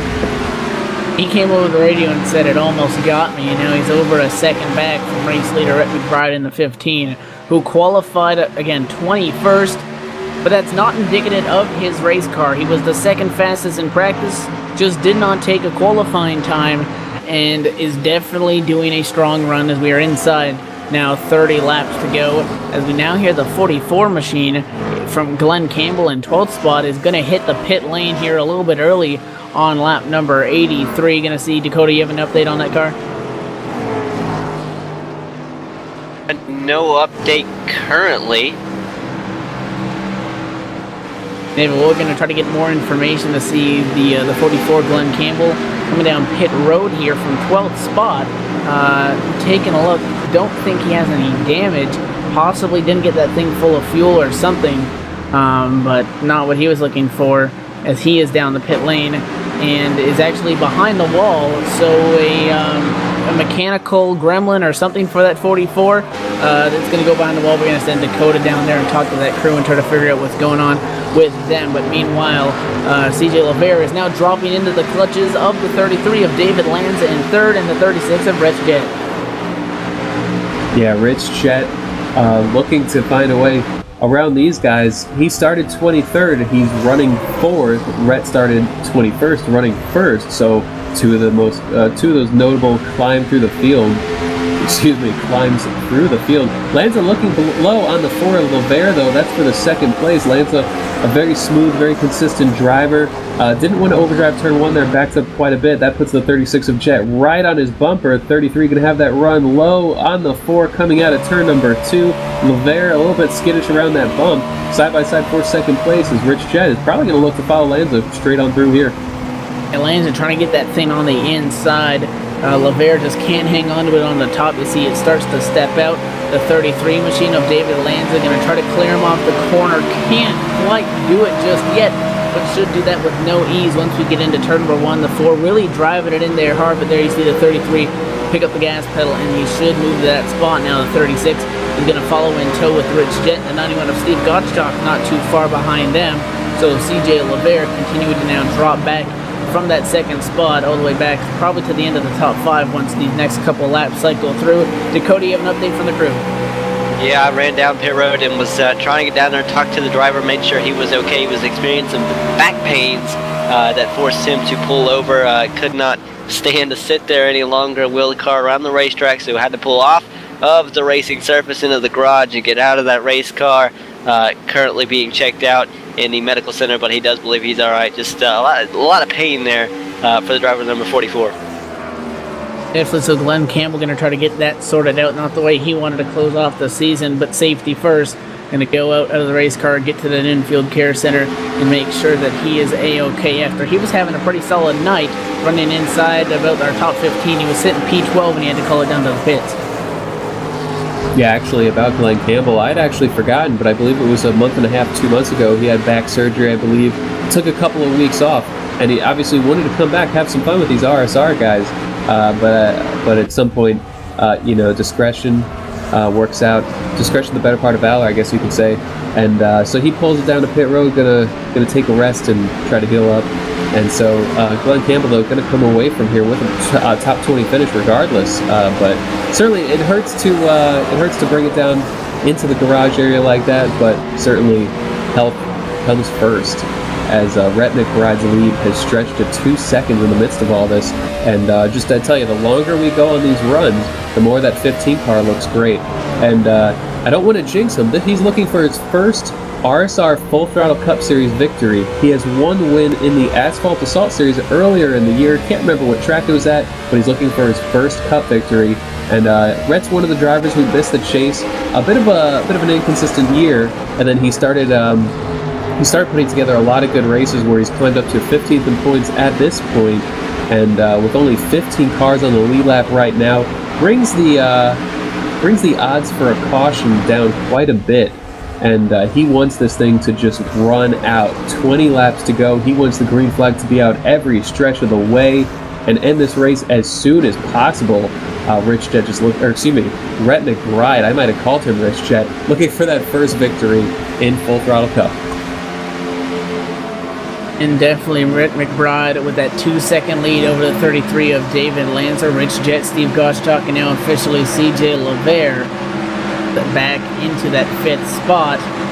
Don Abbott into 10, continuing to close up, but he's 5 seconds back in that 6th position. I do believe if he wants to make a run at this checkered flag to close off his season, he's going to need a caution here.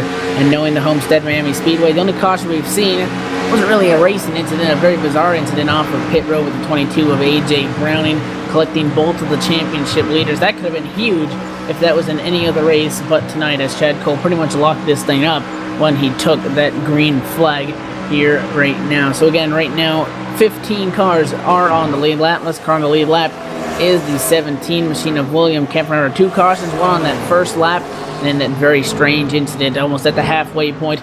But that has set everybody up to make it all the way to the end on fuel, we do believe, unless they're maybe half a lap short or something very small like that, which means that coming to the checkered flag, when they're going to be picking up that intensity, the cars are going to have the least amount of grip that we've seen all night. Yeah, certainly. As we get further and further into these green flag runs, lose rear grip more than anything, especially center off. You just can't get into the gas the same way that you would earlier on. And so you have to really wait on the throttle, as Rich Jet actually getting pretty loose on the throttle as he tries to find a way around the 33 of Lanza, just not quite able to get there. But Rich Jet has gained 20 spots in this race up to 3rd, and looking a little bit faster than that 2nd place car. And they're going to be working their way around the 27 of Snyder. As Snyder, not able to catch the caution, had to actually pit during green. And he's way loose, the 27 into the grass on the backstretch. Looks like he's able to save it, but that was a close call for the guys running 2nd through 5th right there. And now CJ Lavere squeezes by. Got loose again off turn number 2, battled that thing all the way down the straightaway.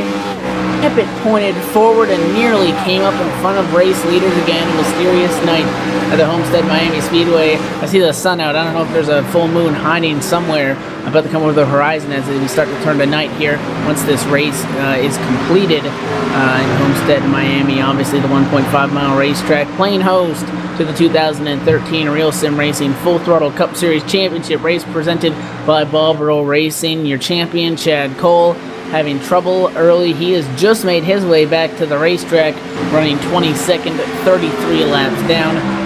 Maybe one of his worst finishes of the chase, but it doesn't matter because he's got it locked up coming into tonight. Very few laps to go right now as race leader Rhett McBride has a commanding 2.4-second lead over David Lanza. We're going to go to our final commercial break. When we come back, we're going to see him race it out to the checkered flag. You're watching LSRTV's live coverage of the Real Sim Racing Full Throttle Cup Series.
If you're a serious online racing enthusiast, you need Derek Spear Design, maker of high-quality, custom-built, and 50 caliber strong simulation racing products like button boxes, shifter pedals, component parts, and more. The advantage a championship sim racing driver needs. Rated 10 out of 10 by Inside Sim Racing TV. Check out his line of top-shelf sim racing products reasonably priced at DerekSpearDesigns.com and buckle in for a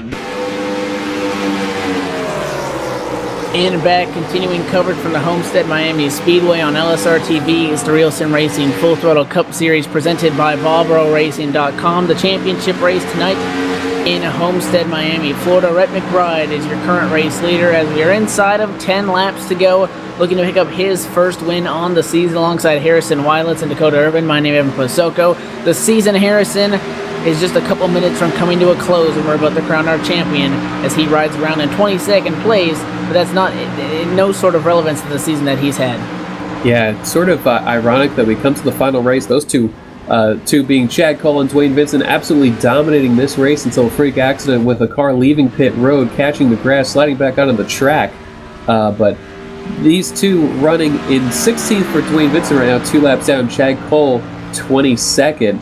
The gap between them about 8 or 9 points, not enough for Dwayne Vincent to make it up, obviously, but sort of ironic that these two have dominated the season in wins, top 5s, top 10s, every category you could think of, and here they're nowhere to be found as they're giving way to the leaders and just riding it out. Probably looking for that checkered flag to fall is Chad Cole, looking to do some burnouts and donuts with that 8.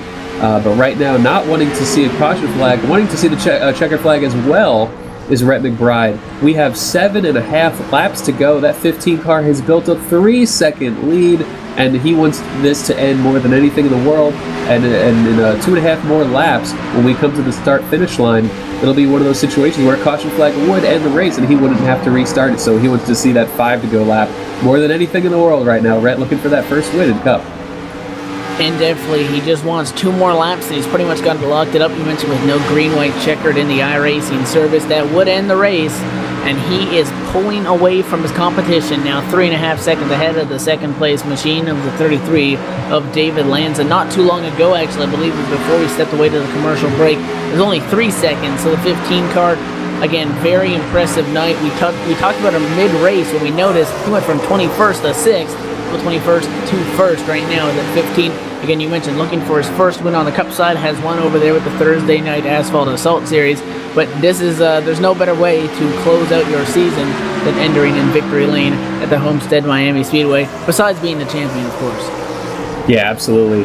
and certainly give some momentum heading into next year. You know he's going to be back looking to make that chase, and obviously this would be a great way to close out the year. It's pretty difficult to come through come through the field entirely, keep your nose clean, ensure that your car is clean as a whistle, but his looks like it just rolled out of the showroom, rolled out of the shop.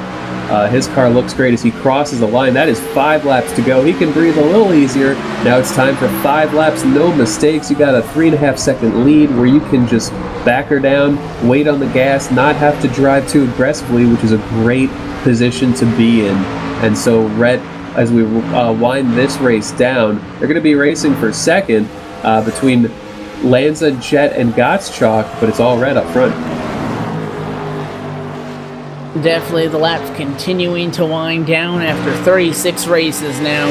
Brett McBride is looking for that elusive first victory, and he's looking like he's going to pick it up here unless he has some major issues. Remember, trouble out of turn 2 has caught many of these drivers. We're going to go take a look at the replay again. You seeing it with those race leaders having trouble with the 22 machine of AJ Browning. That pretty much changed the course of this race and put us under a caution that nobody was really expecting, as Chad Cole's going to pull down off the racetrack and go down there to his crew and hang out on the pit lane as the laps wind down.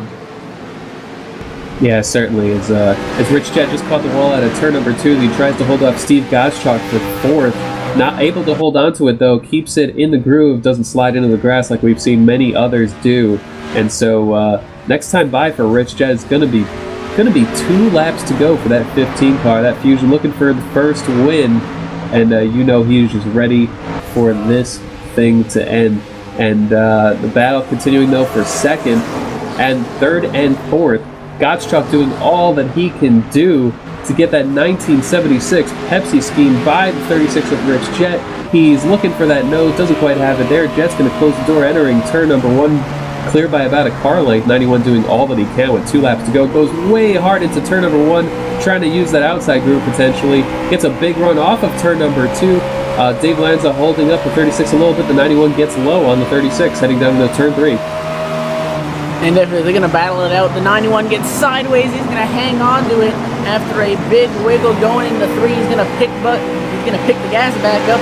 He's going to get a big run on that 36 coming out of 4. But the white flag is in the air, and Brett McBride is about 1.5 miles away from his first checkered flag and ending this season in victory lane. The battle continues to go on for 3rd place behind him as the 91 of Gottschalk trying to get something to work. Can't quite get it done just yet. He's going to look to the inside and he's going to throw it in there. He's there going into turn number 3. They're going to go side by side for it. Who's going to pick it up? Meanwhile, up front as they continue to battle back there, the 15 of Brett McBride's going to come across the stripe. Your winner at Homestead, Miami. And most importantly, Chad Cole sitting down there coming out of turn 1 and 2 is going to be your 2013 Real Sim Racing Full Throttle Cup Series champion. Yeah, Chad Cole, what an impressive season. Able to really take control when it mattered most. Dwayne Vincent, dominant through a lot of the summer part of the year, really started racking up those wins. Chad Cole, however, coming on strong at the end. He's going to cross the stripe, take the checkered flag right here, earn that championship victory, while Rhett McBride earns his first cup victory. And Rich Jet able to hold off Steve Gottschalk in that heated battle for 3rd. We saw contact there with about a lap and a half to go, entering turn 3. Both drivers able to control their cars, able to save it and move on, which was always good to see. You don't want to see a battle like that end in a wreck, which it did not. So a lot of respectful driving, a lot of great driving, and what a race. And definitely Rhett McBride is going to burn it down on the front straightaway, celebrating his first win. Dakota's still down there on the pit lane. We saw an amazing race, a very strange turn of events, but in the end the 15's going to victory lane. Yeah, and I was really glad to come and watch the season finale, be able to join you guys back up at the broadcast booth. It was cool to be here for what I could be this season. I thank you guys for allowing me to be here. It's cool to see Chad Cole win the championship, and how about Rhett McBride winning his first race again. We want to remind you guys to tune in Monday night next week, 9:30 p.m. Eastern Time. Nationwide cars, the B cars, whatever you want to call them. They're going to be at Michigan International Speedway. It's going to be like the Giraffe Block. It's going to be like Talladega, Daytona, whatever you want to call it. But it's at a regular oval. It's going to be very interesting. I love seeing those cars there. You definitely want to tune in, and you don't want to miss it. And definitely, we're going to try to talk to some of our top finishers. Actually, I do believe that Harrison Weidlitz You're down there on the pit lane now, working your way down there, and you've caught up with our third place finisher, the number 36 of Rich Jet. Absolutely. Rich Jet started this evening way back in 23rd, able to drive all the way up there, capture that third position. And Rich, how was it driving through the field? How were you able to keep your nose clean and just methodically work your way up to the front of the pack? I thought before the race was going to go green, so I don't know. I just survived the first little bit, and then slowly, methodically went through. It's feel better chasing people than being chased, so people set a better tone on how I run through. And I believe with this race, you were able to get the 5th place position in points with a win on the year. I believe it came at Martinsville in the first part of this season, and so you have to feel good about a top 5 run in points through 36 races. Yeah, after that win, it was a long summer. There wasn't as many high points, but finally at the end of the year, putting some top 5s together and hopefully some momentum for next year. And talk about that battle right at the end with Steve Gottschalk. We saw some contact about with a lap and a half to go, but both of you and him able to control your car and keep on racing. Yeah, I knew if I threw the block on him, it might not have ended well for either of us. So I gave him a little bit of room, and I have to pinch a little bit, but he's a really good guy, and we both gave each other enough room to be able to survive. I'll tell you what, that 36 car, 5th in points, 3rd place finished tonight. And who you have any shout-outs you would like to make? Who would you like to thank? My stroke race teammates, John and Nick wasn't here tonight, and Brennan and everyone else was on the team this whole year, and all of you guys up here that put everything together and make it fun to watch after running the races. And thank John Abbott too for letting me be on his team, and congrats to Chad and Red on the win. I believe throw it back to Evan. Believe you've got somebody. And definitely, we're down here in Victory Lane with your race winner, the number 15 of Rhett McBride. He's going to climb out of his car in Victory Lane. Rhett, no better way to finish off the season. You got that victory. Yeah, man, finally got one. Feels good. Just want to say congratulations to Chad and Dwayne on a great season. Yeah, that was fun. Glad it's over. Glad to finally get a win, and I guess it's good to get the last one. Then you have a little, can enjoy the off season. And definitely got a win in the asphalt assault. Now you got one in the cup side of things. You did not take a qualifying time. You started 21st. We saw you work your way up through the field pretty quickly. You were about 6th position when that caution came out about mid-race. How'd you do it? Yeah, I mean, I like Homestead. This is probably my favorite track, and I was able to. Most of my passes I was able to do down low. Thank goodness the car felt pretty good down there, surprisingly, and nobody was really running down there, so I had a chance to make up some spots. And qualifying, I just got a little loose and hit the wall on both my laps, so the laps didn't count. So it wasn't that I didn't take a qualifying, I just did a pretty bad job at qualifying. So I guess I should wall it a few more times next season and see how that works for me. And definitely, and obviously you mentioned it's going to make the offseason a lot better when you go to Victory Lane to close things off. At the end of it all, when it's all said and done, what does this mean for you, obviously, getting that victory at the last race? Oh, well, anytime you can get a win in this series, you feel pretty good about that. I mean, we got some of the best drivers in the service running in this series, and anytime you can beat those guys, it's a good feeling. I wish I hate that what happened to Dwayne and Chad happened, because I would have liked to try to get up there and race with those guys. I felt like we had a car to do it tonight, but I'll take it any way I can get it. So yeah, it's great. And definitely, obviously, nobody can do this by themselves. Who makes it happen for you? Any shout-outs you want to throw? Who gets that 15 car to Victory Lane? Well, I want to first thank all the sponsors for this series. I mean, Hippies Paint Shop, you guys at LSR do a great job on the broadcast all year long. It's really, adds to the series. I want to thank John Abbott, the administrator, and all the admins that make this series as good as it is, week in and week out. The other drivers, it's they put on a good show every week. I want to thank my teammate Mark Bratcher at Peach State Racing. I think he had a pretty good run tonight. And my sponsor, GT Omega Racing. You can go and check them out if you're interested in a sim rig at gtomega.com. And just the RSR. That's it. Congratulations on your well-deserved victory, and hopefully we'll see you next season.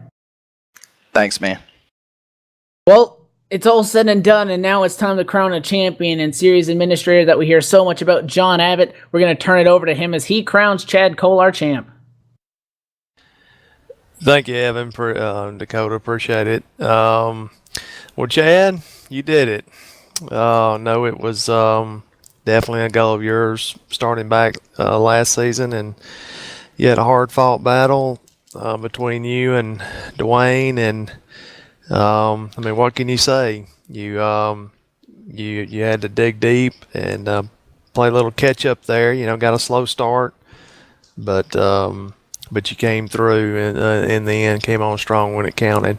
So on behalf of the drivers and administrators of Real Sim Racing, and with the help of Bob Earl Virtual Chassis, we present the Bob Earl Virtual Chassis Mark II cockpit to you. Congratulations. I appreciate it, John. It really means a lot. Really strange, last year this time I was kind of having a pity party for myself. Sat out the last 2 races. I got wrecked in 5 of the first 7 chase races last year. Didn't go my way, so I just kind of called it quits. And I was really wondering start of the season if I'd ever win a race. Like you said, Dwayne really got out of the gate hot, and I was really unprepared for the start of the season once Phoenix and Las Vegas and all those real racing tracks came around, and we finally caught up a little bit, and I'm lucky I got a good run the last 2 weeks, and had that cushion there on Dwayne and didn't have to work too hard tonight for it. And definitely, Chad, you're the champion after 36 hard-fought races. You said you didn't think you were going to get a win. When it's all said and done, 21 top 5s, 23 top 10s, 11 wins on the season. How does it make you feel knowing that you stepped up and performed? It feels really good, especially at Phoenix in Texas. I felt I was finally faster than Dwayne for once. Beat him heads up those 2 weeks, and I just knew I didn't really put a whole lot.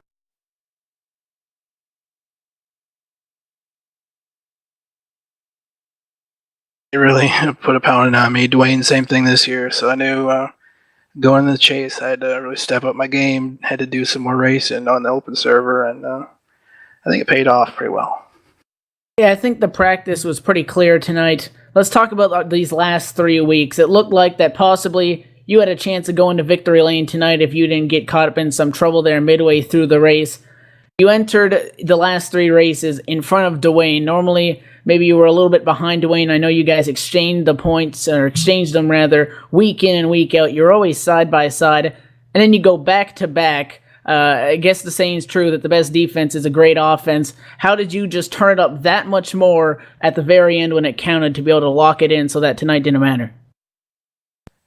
Earlier in the season, or early in the chase, I should say, probably around New Hampshire, I felt I had a pretty good shot at Dwayne, but we could never get the long green runs that I need to really make a challenge at him. And I was really kind of wondering what kind of chase this would be, and if it's gonna be kind of a wreck fest. But Texas and Phoenix both, we had some real nice long runs, able to get some pit stops in, and that's really the difference maker right there for me. I really need those long green runs to stretch my legs.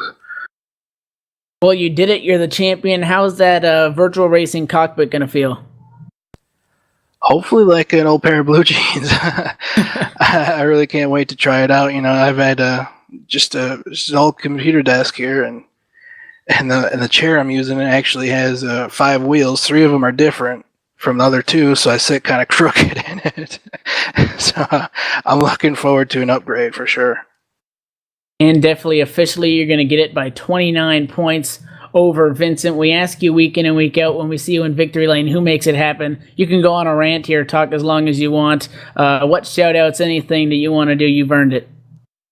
Thank you, Evan. I appreciate it. First of all, got to wish my dad a happy birthday. Hope he's watching. If he hasn't fallen asleep yet, I'll make him watch it later. For all friends and family that are hopefully watching this right now, it really means a lot to have them watching and have their support. My boss, actually, at work has been really, really gracious on scheduling me around my race time. So thanks to Jeremy Crosby for pretty much let me race. Last year, I actually missed 2 races on the Monday series for just having to work. So he's really cool about that this year. HippiesPaintShop.com, of course. Can't say enough about Hippie. All he does for RSR and me as well. I think I had about 20 different paint schemes this year and 36 racers or so. He really turns them out, and I'm happy to be a part of his team. Axo Sanitary out of New Jersey. Frank, another teammate of mine, sponsors the car, and I gotta thank all my teammates really. Glenn Campbell, Dave Lanza, and Guy Snyder. They're my teammates first part of the year, and Guy Snyder really kind of really taught me about doing long runs in practice. I was kind of a hot lapper when I first came to iRacing service, and that really doesn't teach you anything. And he got on my case really hard one time and kind of set me straight. And I think it definitely pays off doing that, doing a lot of practice on long runs. My fearless teammates, CJ LeVere, Jose, Doug Roth, Brian, Stefan, let's see, Steven, Josh, and Matt. I mean, all of them. If I'm forgetting someone, I'm sorry. Let's see, everyone who's been an eye in the sky this year. Greg Netherwood, Patrick Hahe, Nate Bowers, and Steve Herring. If you think it's an easy job, you haven't done it enough, because I've done it a couple of times, and it is not fun. There's rarely easy calls, and it really, really helps out the administration on race night. And, of course, the rest of the administrators, John Abbott, Joey Cadena, and Keith Brooks, Jimmy North, and Dave Lanza once again. Let's see here. You folks at LSR, of course, coming on board here recently, LSRTV, Inside Sim Racing, for being a part of the Thursday series without sponsors. This league isn't what it is today. And of course, Bob Earl Racing for sponsoring the Full Throttle Cup series this year. We'll be looking forward to see you using that, and hard work definitely pays off, because after 36, you're the best of the best, and congratulations on your championship. Thank you, Evan. Harrison, I do believe you are now caught up with our third place driver in the overall championship standings, and that is CJ LeVere down on pit road.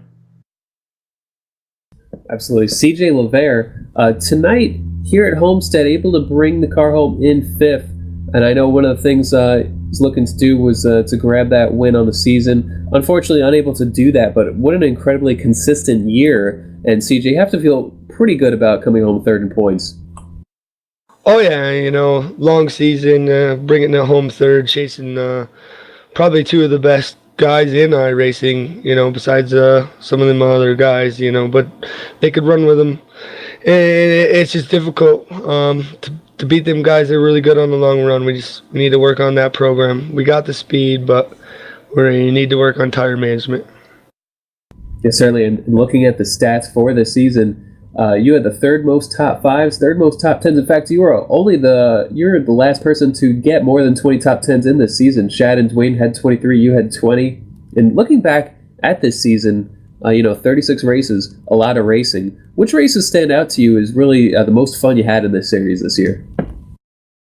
It'd actually be Charlotte. Charlotte was my track. I didn't come home with the win there. I did very well. I won the All-Star race, and that has to be the most. I did win a race, but didn't count towards the points. But it was the All-Star race, so it was a pretty good race to win. Oh, certainly the All-Star race. You have all the heavy hitters, everyone winning races here. In fact, actually, this season, 11 different people winners in the Full Throttle. Getting that All-Star race is a big win. And looking at tonight with the top 5 at Homestead, this track came out and would bite you. Not you specifically, but various drivers having a lot of trouble. Turn 2 was a very big trouble spot with the group of bumps exiting Turn 2. And just looking at this racetrack, what are some of the factors that you really kept in your mind about how to approach the racetrack and drive it to keep it going in the right direction? Big thing was you needed to get it low down and save your right front, and I couldn't do that. And of course, Turn 2's bump. It got me a couple times, got me loose. I was able not to lose it, but that's a huge factor. You gotta hit that bump right every time, or you're gonna lose a lot of ground, if not wreck the car. And looking ahead to next year, can we expect to see that 4-car back here in the Full Throttle Cup Series? Oh, you can guarantee it. We're gonna try do a little bit more here. Me and Chad now, we're on Fearless Racing, and we got Jose, and we got a lot of good teammates. We work together, and I think here in this Winter Series, we're gonna shine, and we're gonna work together. And I think come next Full Throttle, we're gonna be a force to reckon with. Yeah, Fearless Racing surely has shown themselves to be a team to be reckoned with. And after top 5 tonight, 3rd in points, who makes it happen for you? Any shout-outs you'd like to send out? I got to thank Hippie's Paint Shop. Paints me wonderful cars. Sponsors my real race car. Sponsors, everything here. Axle Sanitary. They recently come on with Frank. He's an awesome guy. Especially got to thank Bob Earl Race Seats for sponsoring RSR.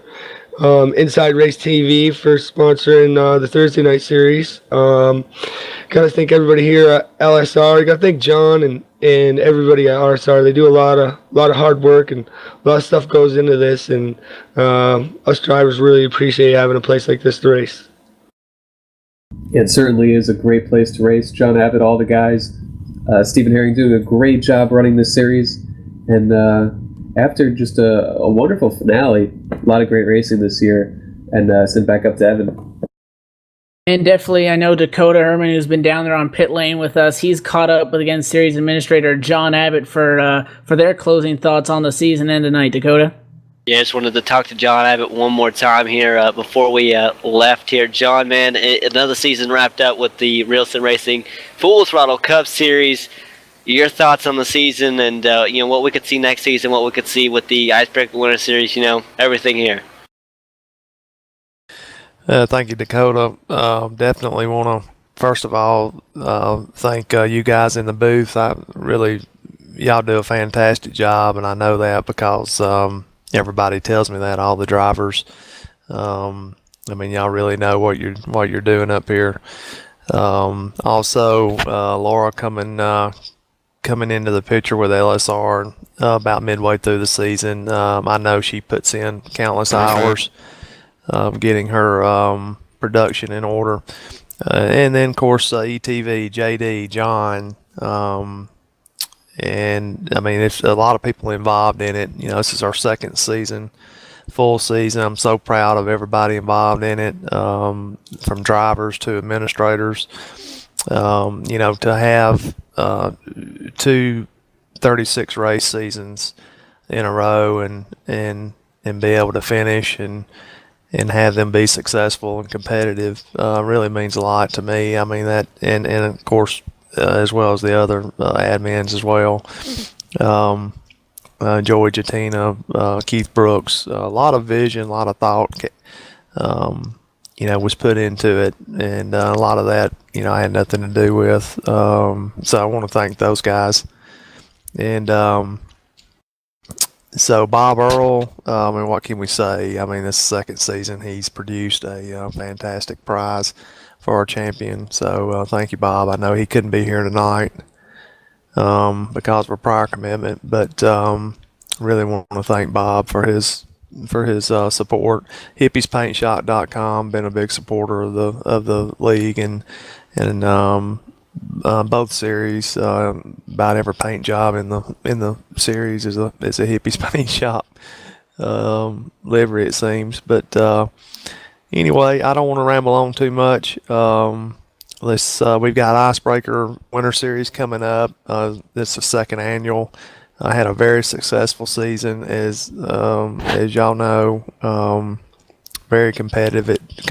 It'll be in the Nationwide car, the B car. Very competitive tracks. I think we've got 6 mile-and-a-half tracks, a couple of 2-milers, and a super speedway. So it should be real competitive, and we'll start, next Monday. And that series is already filling up. So I want to invite everybody, if you're listening to this, go over to realsimracing.com and sign up for all of our series, including the Icebreaker series. Then we've got several others that we run during the week. So just want to say thank you to everyone.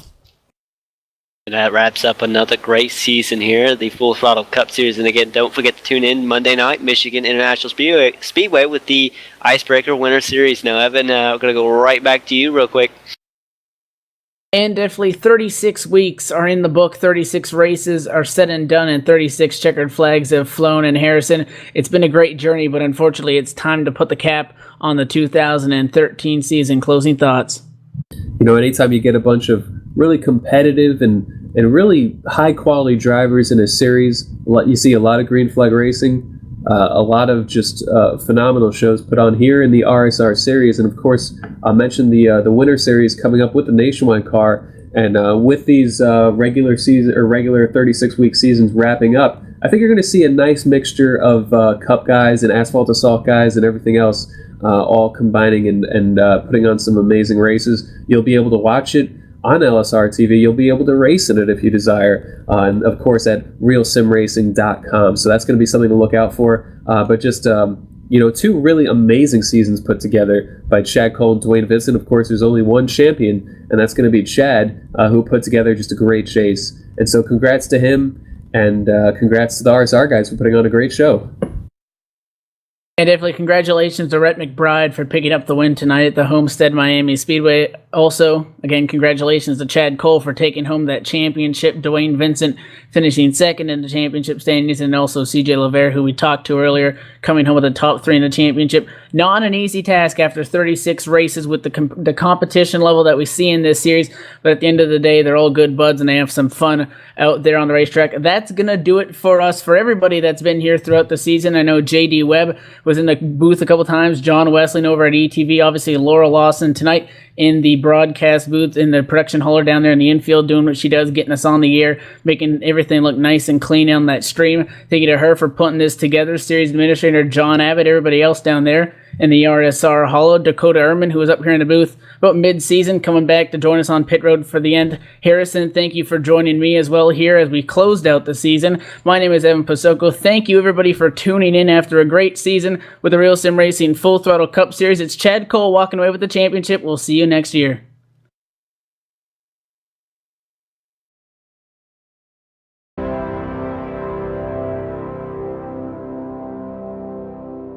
Race fans, it's time for those most famous words in motorsports. Travis, start your engines!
Michael Conti comes up at a corner number 4, and the checkered flag